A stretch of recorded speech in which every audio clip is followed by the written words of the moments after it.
უნდა მადლობით დავიწყო, მადლობა თქვენი შემოქმედებისთვის, მადლობა თქვენი არსებობისთვის და მადლობა იმისთვის, რომ დღეს დავთანხმდით ესეთ გადატვირთული გრაფიკის დღეს. კიდევ ერთხელ გილოცავთ განვლილ დაბადების დღეს, შემთხვევით ვისარგებლებ ჩვენი შემოქმედებითი გუნდის და რა თქმა უნდა ქართველი მსმენელის სახელი დარწმუნებული ვარ, რომ ძალიან ისეთი მნიშვნელოვანი და ემოციური მოგონებები გაკავშირებთ აფხაზეთთან. როგორია თქვენი აფხაზეთი? დღეს გავაცოცხლოთ კიდევ ერთხელ. მარტო მე კი არა, მე იმ პერიოდში და ჩემი მეგობრები და ჩემი ოჯახის წევრები მარტო აფხაზეთში დავდიოდით ზღვაზე. ეს იყო ჩვენი დიდი დღესასწაული, არაჩვეულებრივი სიტუაცია, ულამაზესი, აჭარა ულამაზესია, ყველა აქ თავისი სილამაზე.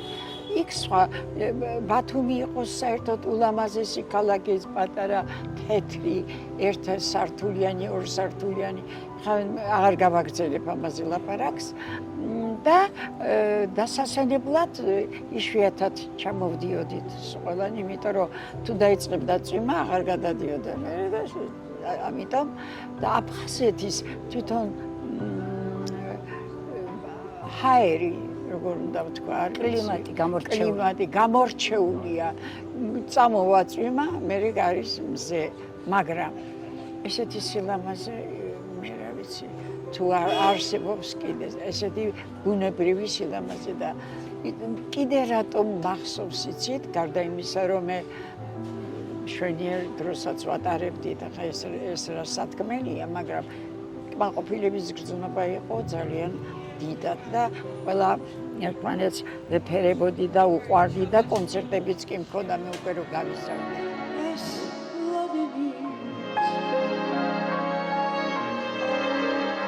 დასრულდება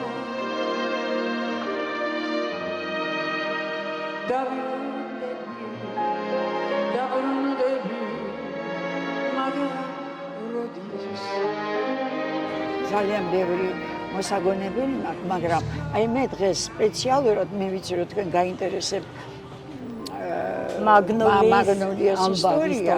აი სპეციალურად ხასი არ დავდიგარ მე რომ ეს რასაც ჩავიცნობ სადაც ვიდი ამ ყველას ვიკეთებ, მაგრამ თქვენთვის გავაკეთე რომ აი დავიბნიე გულზე. მე რო პირველად დავინახე ეს ყვავილი ვერ მივხვდი, მეგონა რომ ნახატია რაღაცა ხეზე.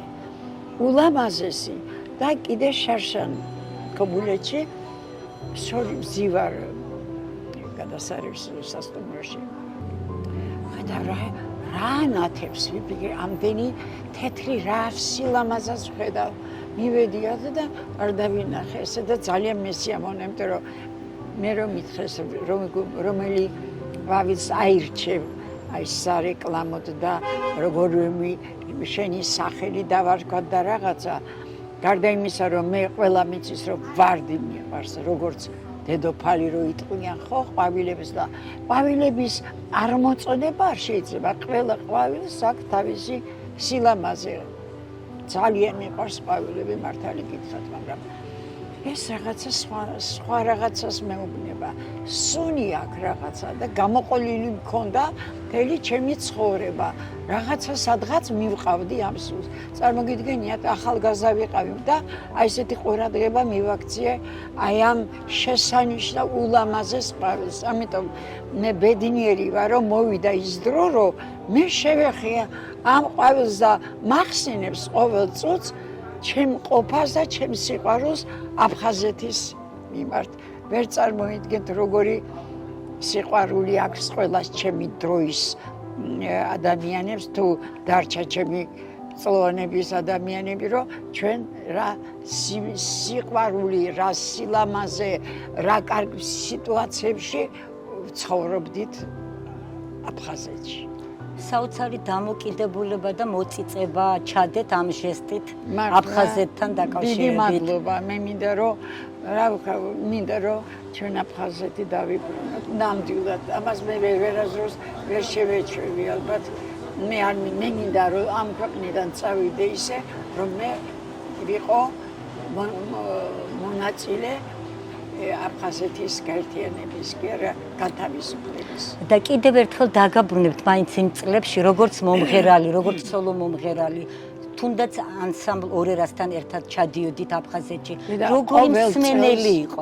არაჩვეულებრივი, არაჩვეულებრივი. მე რეროშიდაც და ორერასთანაც და მე და მედეია გონგლიაშვილი ყოველ წელს რამდენიმე წლების განმავლობაში სოლო კონცერტს ვაძლევდი და როგორი მიღება მქონდა, ვერც წარმოედგენი. ეს არის საუკეთესო პერიოდი ჩემი ცხოვრების, შემოქმედებითი ცხოვრების. თუ ამ ხაზით ვილაპარაკებ, თორე ისე გადასარევად ვიყავით ყოველთვის.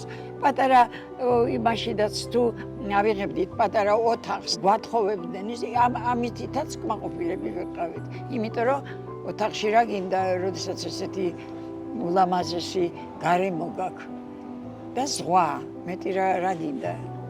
და ხალხიც, აბა რა, ქალაქს და ქვეყანას ქმნის ხალხი. ხალხი თუ არ ვარგა, არც ქალაქი მინდა მათი და არც სილამაზე მინდა. ჩვენ რა გაგვიკრდა და სტუმართ მოყვარება ეს ჩვენში ზის. მრავალეროვნული და მულტიკულტურული ქალაქი უმდიდრესი ქალაქი. და ჩემი ყოფილი მეუღლე ხო ცოცხალი აღარ არის და ეკაც მამას ასევე წარობდა. ოჩამჩირეში ცხოვრობდა და სკოლაშიდაც დადიოდა. ნაცისები ყავდა იქ. ასე რომ დაკავშირებულიც ვიყავი. ჩემი ბიძაშვილის შვილი გათხოვილი იყო აფხაზეთში. დაკარგეს მე რასაკვირველია თავიანთი კარგი დამონდა რაღაცა. ცუდი არ მიდე ახლა ვილაპარაკოთ კარგზე და კარგი მოგონებები. ჩათვალეთ რომ ყველაზე საუკეთესო მოგონებები მაქვს აფხაზეთი. ჩვენი პროექტის ტრადიციული კითხვა მაინც უნდა დაგისვა. სიმბოლურია თუნდაც ის, რომ დღეს ჩვენ ბათუმში შედგა ჩვენი შეხვედრა, ისევ ზღვისპირეთში. რა სამშვიდობო გზავნილს გააგზავნით აფხაზეთში, რას ეტყოდით?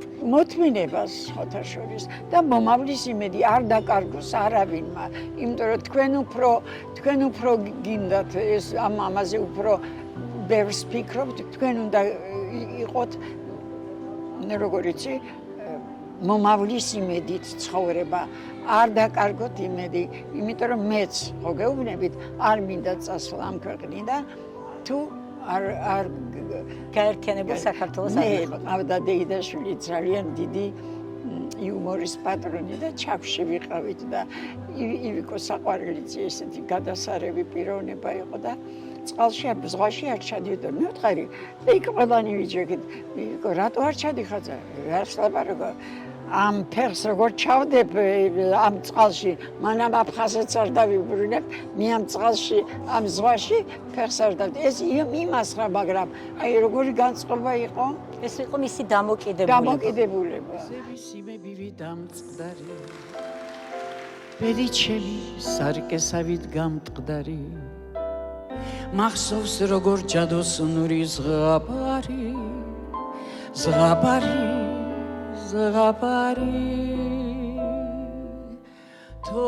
ბევრად მეც იმსახურებ შესანიშნავი უღმესი მადლობა თუ რაღაცა ვთქვი ისეთი ძალიან გამახარებ დიდი სიყვარული ჩავდები ჩემს სიტყვებში ეს იცოდეთ როგორ შეიძლება ქართველ ადამიანს აფხაზეთი დაავიწყდეს ახალგაზრდებმა არც კი იციან ეს ძალიან საწმენია და დასანანია რომ ესეთ ლამაზ მხარეში ჩემი შვილიშვილები და შვილთაშვილები ვერ ხედავენ.